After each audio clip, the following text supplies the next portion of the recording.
saya mulai terjun tuh di 2010 setelah sekolah sana sini kerja juga seperti perbankan 3 tahun. Kemudian 2010 saya pulang. Terus ya kenapa saya pulang, karena simple sih, saya pengen orang tua saya tuh di masa tuanya lebih enak hidupnya, karena selama itu mereka kalau pergi itu selalu nggak berbarengan. Jadi mereka masih old school ya, jadi untuk uang itu kayak nggak boleh duduk sehari lah pokok itu. Jadi nanti bapak saya pergi dengan gurunya, berikutnya mau saya pergi, nggak pernah tuh berduaan. Jadi dari situ aja sih. Terus karir saya juga nggak cemerlang banget lah. Jadi ya udahlah, saya nggak punya orang tua saya nggak punya anak cowok lagi. Ada kakak saya, dia udah menikah di Irvine, California sama suami orang Medan, dan adik saya juga udah di Jepang sekarang. Dia bukan tipe yang bukan tipe yang di toko lah, dan saya mengerti itu artinya. Dan saya nggak punya saudara cowok lagi kan, akhirnya udahlah saya merelakan dia berbakti sama orang tua lah gitu. Ya singkat kata, awal pulang nggak suka, jadi selalu pulang pergi Jakarta lah. Masih banyak yang belum in banget gitu, jadi masih ada gengsi yang besar bahwa saya kan pernah kuliah sampai master di Australia lah gitu kan ya, masa harus pegang oli, pegang baut gitu lah, kayak ya semacam itulah ego pribadi. Tapi sering perjalanan saya mulai acceptance diri saya melakukan ini bukan buat diri sendiri, buat orang tua. Ya puji Tuhan di 2014 saya bisa melepas orang tua saya ke Amerika 3 bulan. Itu buat saya prestasi ya, saya sangat bangga gitu di situ. Jadi mereka mulai dari situ udah sering pergi-pergi gitu, sampai sekarang. Dan apa lagi ya? Ya intinya sih bisnis saya itu mengikuti orang tua saya, bergerak di bidang retail. Jadi mulainya dari sana ya, dan gak tahu nih, dari sejak turun gunung itu saya tiba-tiba kayak punya idealis sendiri. Jadi saya tuh ingin mengembalikan Pamor Karawang sebagai lumbung padi nasional nomor 1 lagi nih. Karena terakhir itu di 2014 sudah mulai drop nih. Pokoknya setahu saya dulu tuh kalau nggak salah saya ingat tuh 2012an saya sempat terjun di pertanian juga, sempat berorganik, walaupun produknya nggak efektif organik. Itu saya develop ke berbagai macam kecamatan di Karawang. Saya ada 10 develop. Jadi kenapa saya mau mempromosikan, karena ya itu tadi idealismenya bahwa menurut saya kita harus bisa berorganik nih gitu. Karena saat ini tuh ya kita ngomong lagi ke zaman Pak Soeharto kali ya, dulu bidang apa saya lupa. Jadi tanah kita udah subur banget, dan beliau mungkin kerjasama, mungkin ini saya juga terlibat, mungkin juga kerjasama dengan luar, berbisnis pupuk lah. Nah tanah kita kan sudah sangat subur saat itu. Jadi ketika dipupukin sedemikian rupa, udah pasti hasilnya akan lebih lagi. Ibaratnya kita orang sehat, dikasih dendeng nih akan lebih kuat kan. Nah tapi akhirnya keburukannya itu memanjakan petani, dan akhirnya karena unsur ekonomi ya, akhirnya mereka tidak puas dengan apa yang ada, dipertanyakan banyak, akhirnya melebihi batas normal yang dibutuhkan sawah kita gitu. Jadi di 2012 aja saya tuh menemukan banyak lahan yang saya develop itu pH-nya di 4 lah. Padahal pH padi itu di 6,5.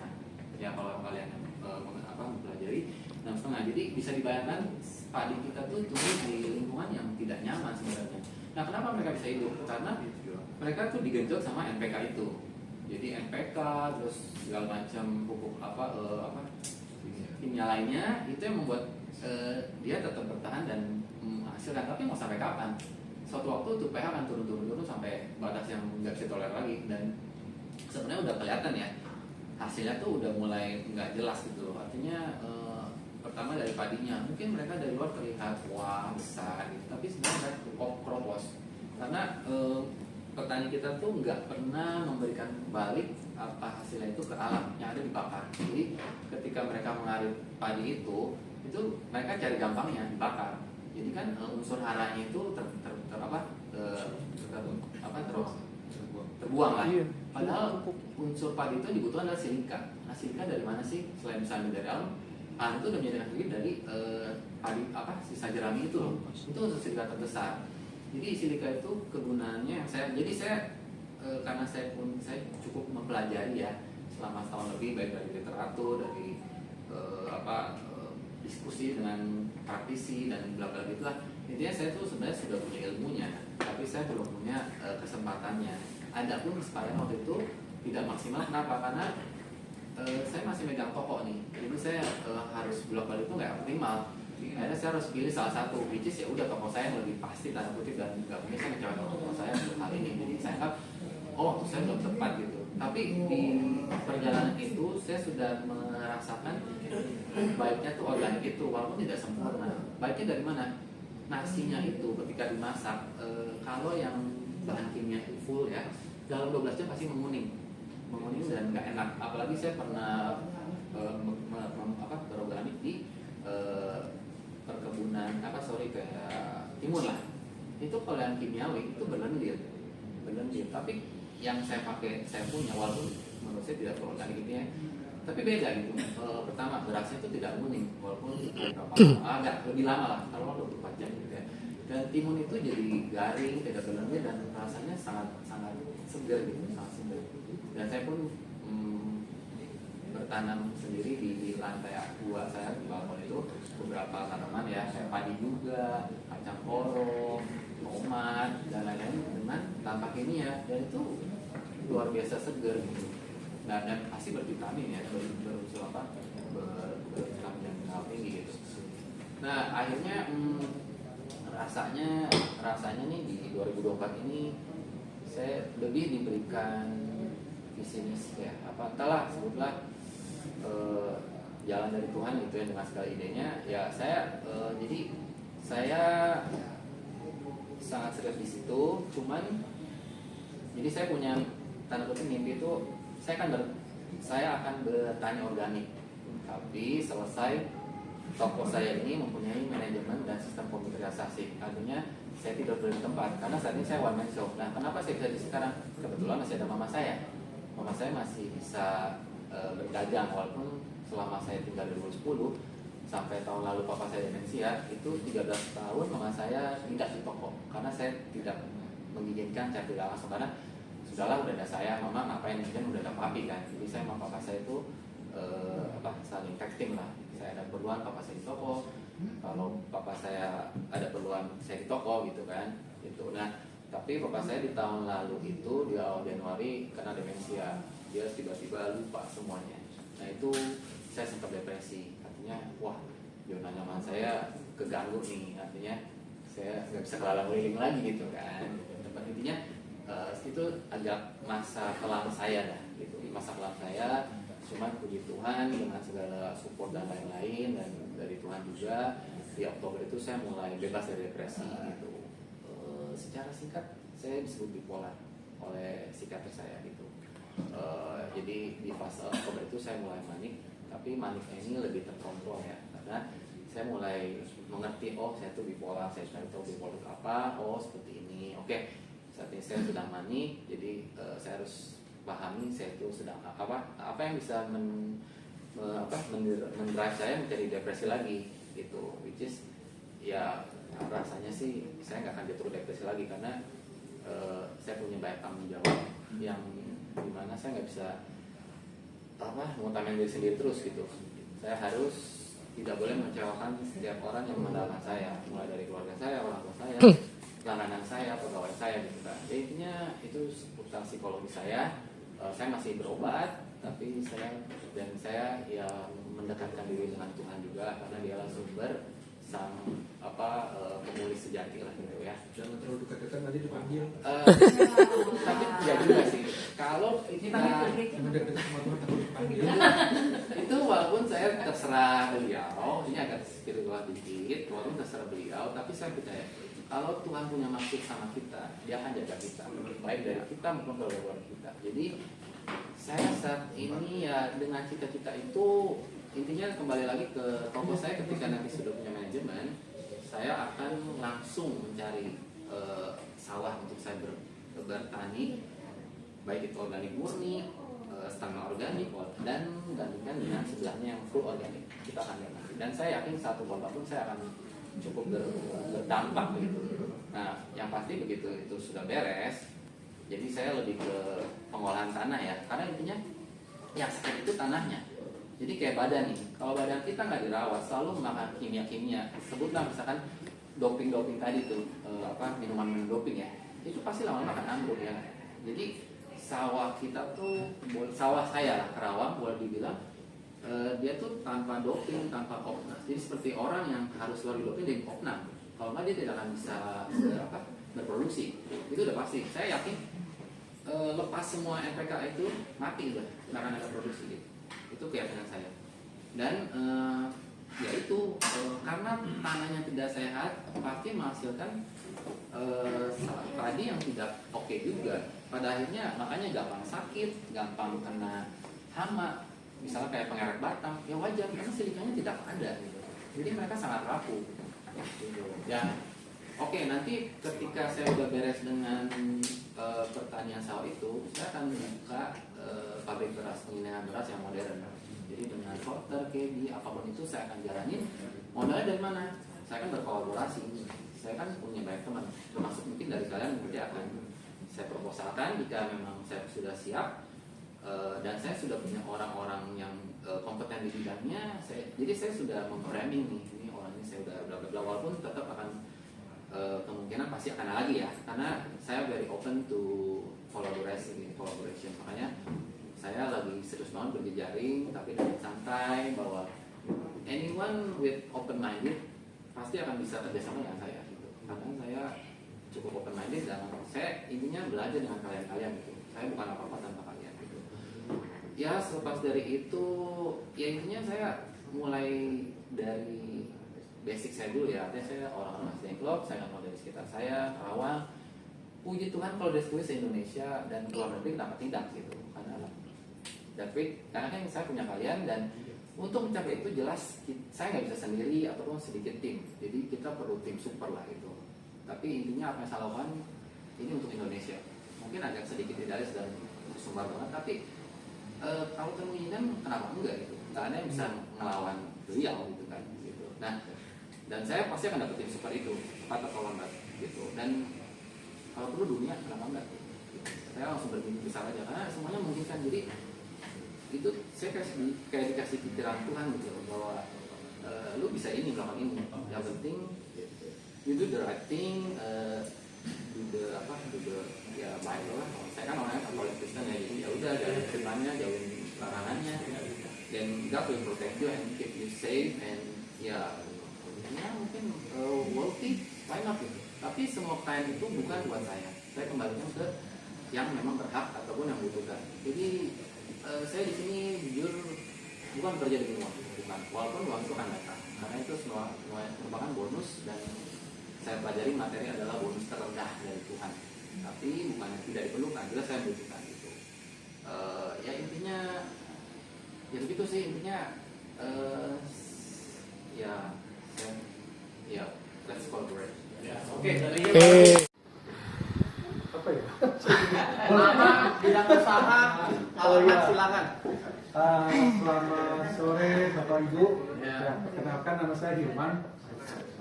Saya tinggal di Pasar Minggu. Saat ini saya bisnisnya di bidang merchandise, barang-barang promosi. Awal mula saya berbisnis di merchandise itu di tahun 2013. Itu dari start mulai dari pulpen Parker. Saya kerjasama dengan prinsipalnya Parker yang ada di Indonesia. Saya menjual itu untuk produk-produk merchandise. Sampai sekarang juga saya masih kolaborasi sama Parker, bahkan saya juga produknya nambah Montblanc. Jadi semua produk Montblanc baik yang letter, pennya ataupun yang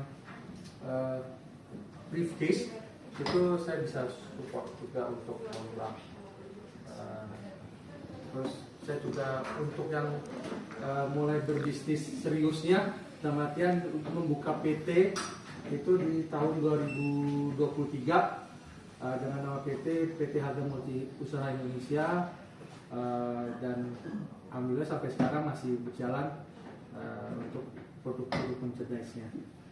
Mungkin saya juga pernah tadi Pak Rudi juga sempat nyinggung masalah organik. Ya, Yes. saya sempat juga di tahun 2021 berbisnis pertanian secara organik. Memang kendala di lapangan saya juga tahu banget, apalagi di petani-petani di waktu saya buka di lahan masih kecil sekitar 800 meter di daerah Bogor, Cigombo.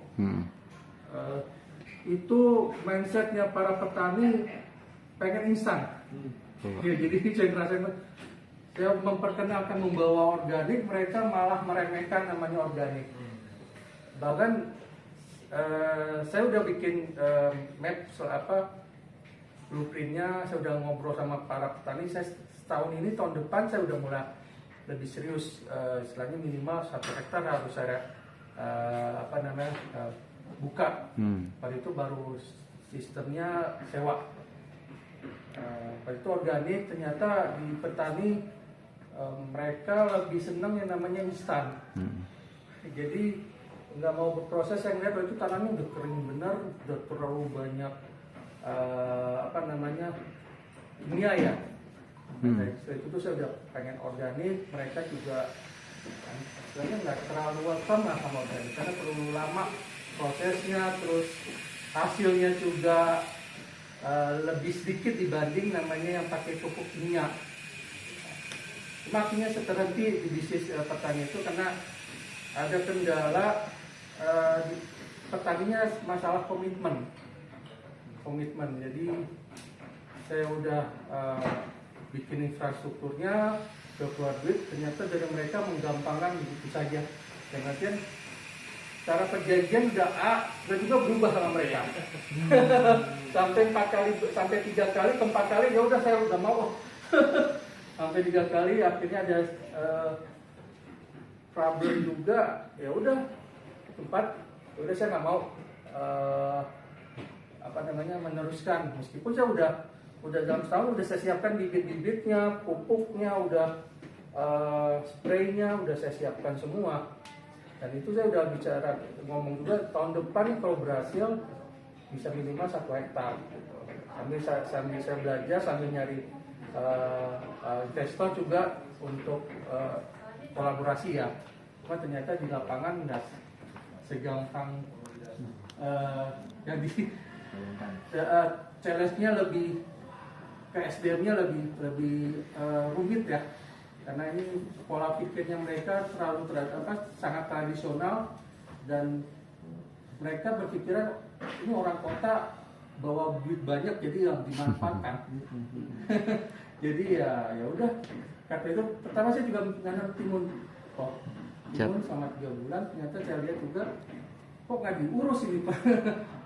Seharusnya tinggi kan, ini dibikin kayak merayap lalu jadinya kalau secara nominal ya terlalu bilang rugi sih enggak, masih taraf aja lah, ruginya cuma sedikit.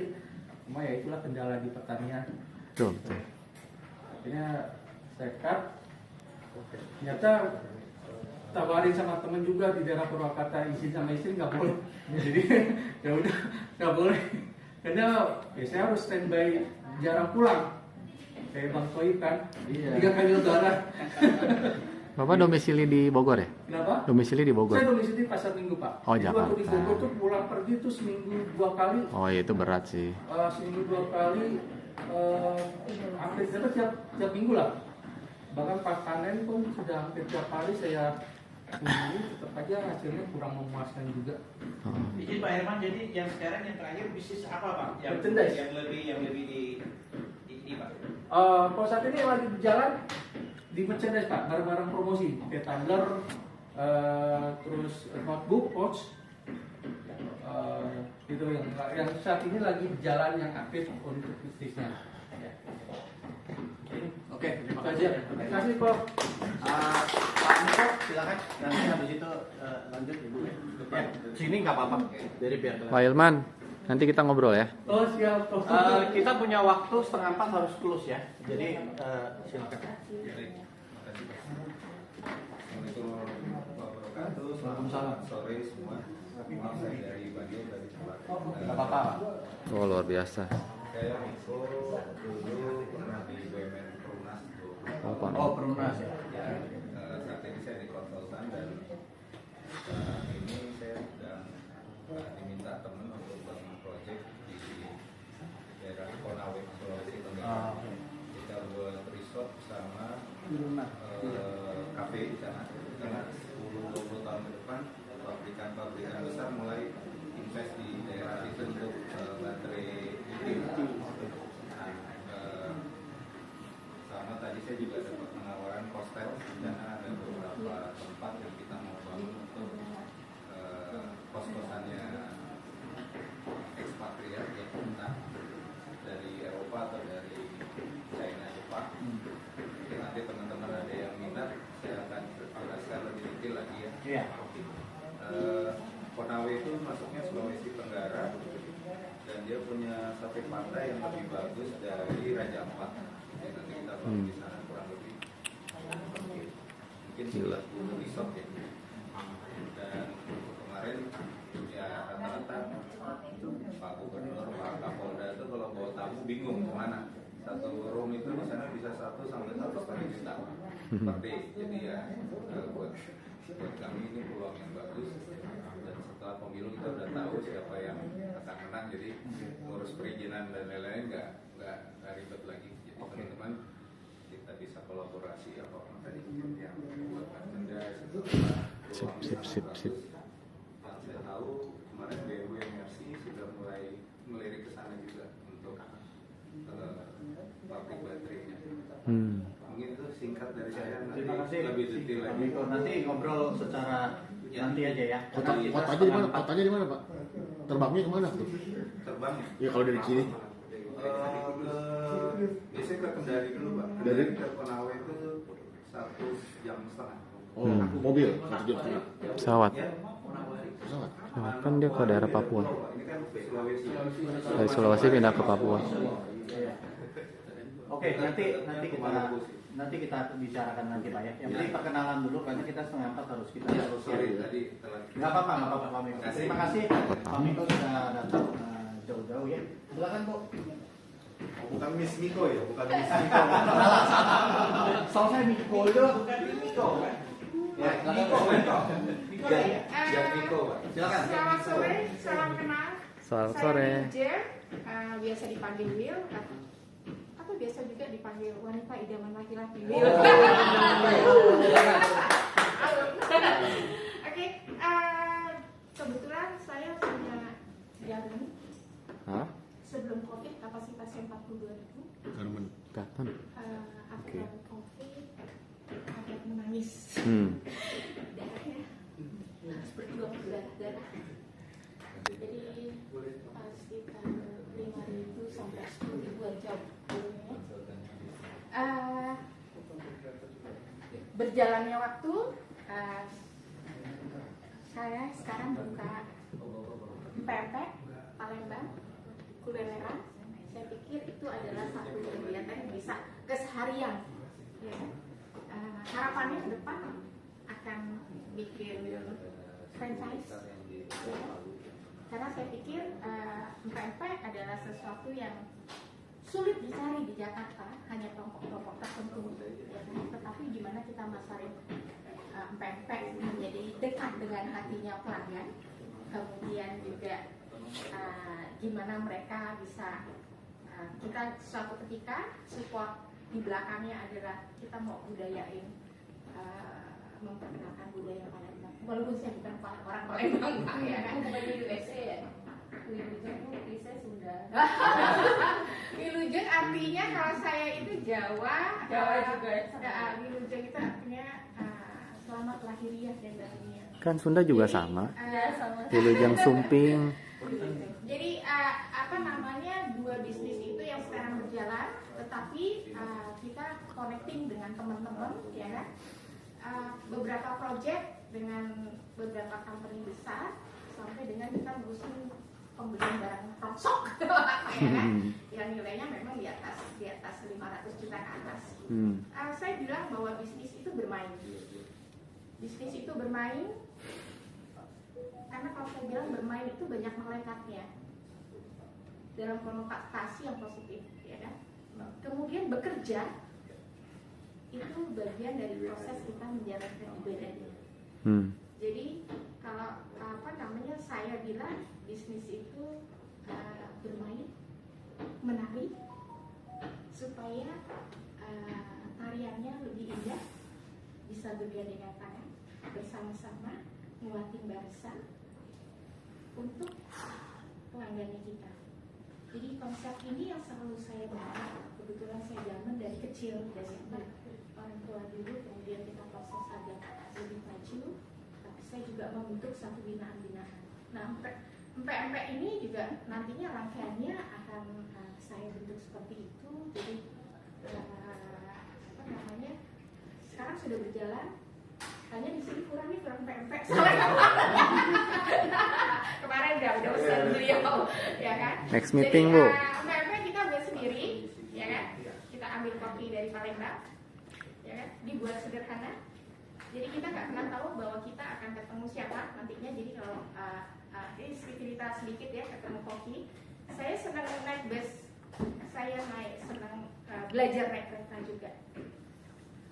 Suatu ketika saya beli tisu, ada orang nawarin tisu. Saya beli tisu di daerah Cipakapti. Kemudian hari itu saya doa terus, bukan hari itu.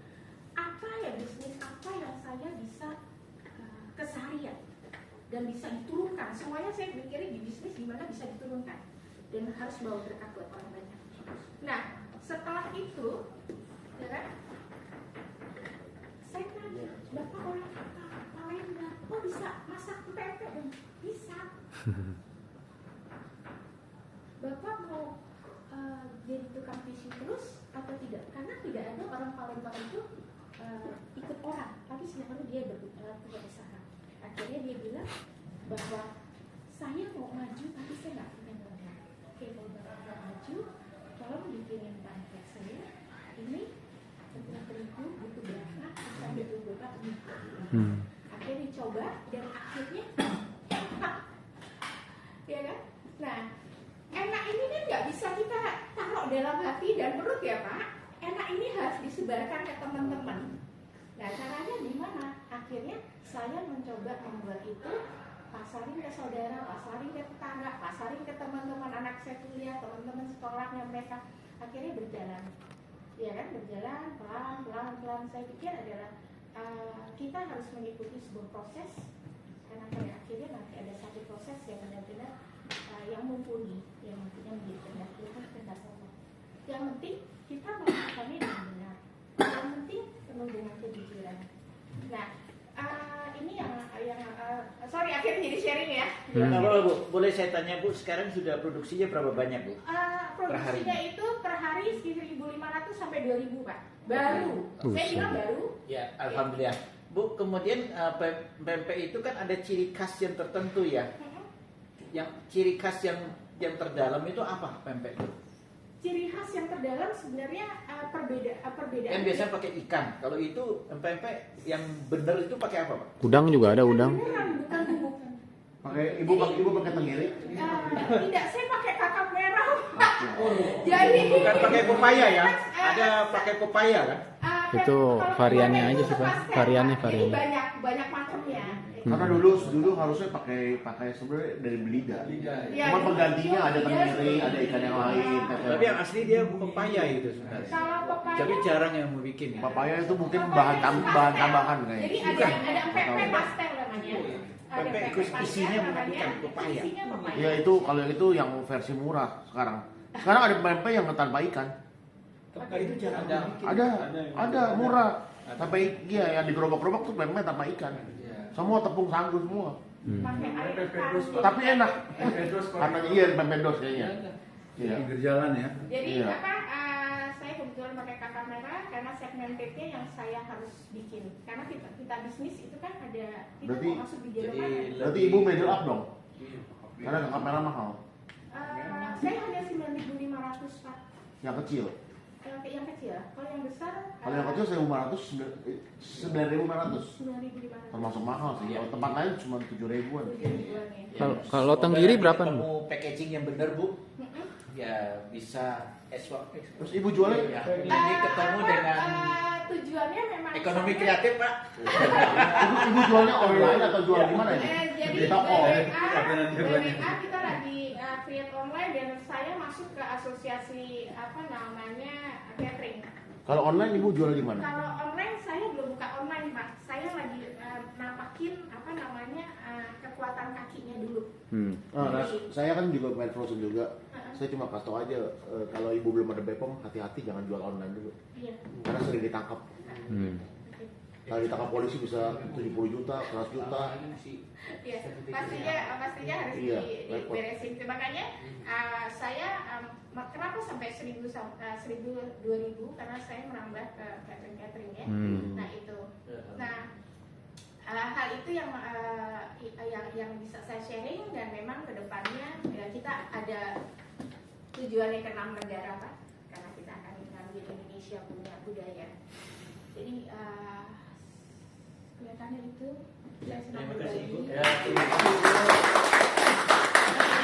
Terima kasih selalu. Oke, mungkin selesai ya kita closing ya karena ada terkait waktu kita apa karena beliau harus berbeda sudah ya. Oh, gue masih ngepel. Oke. Baik, closing. Jadi setelah ini teman-teman yang kira-kira nyambung bisnisnya silakan kolaborasi saja, bertemu langsung gitu. Di bawah mungkin ada kafe, silakan dilanjutkan bagi yang berminat gitu ya. Nah, nanti seperti yang saya tadi ngomong, apabila ada teman-teman relawan yang ingin bantu untuk di sini, nanti kita ngobrol sebentar 5 menit aja. 5 menit kita ngobrol, nanti saya kasih gambar. Setelah bubar ini kita ketemu dengan ini baru kita bubar. Sebelumnya kita foto dulu. Yoi. Gimana kita nyusunnya? Di sini. Ini backgroundnya bagus biar nggak backlight. Jadi di situ aja. Iya, di sini nih, begini. Kalau nggak, Mau gimana? coba oke.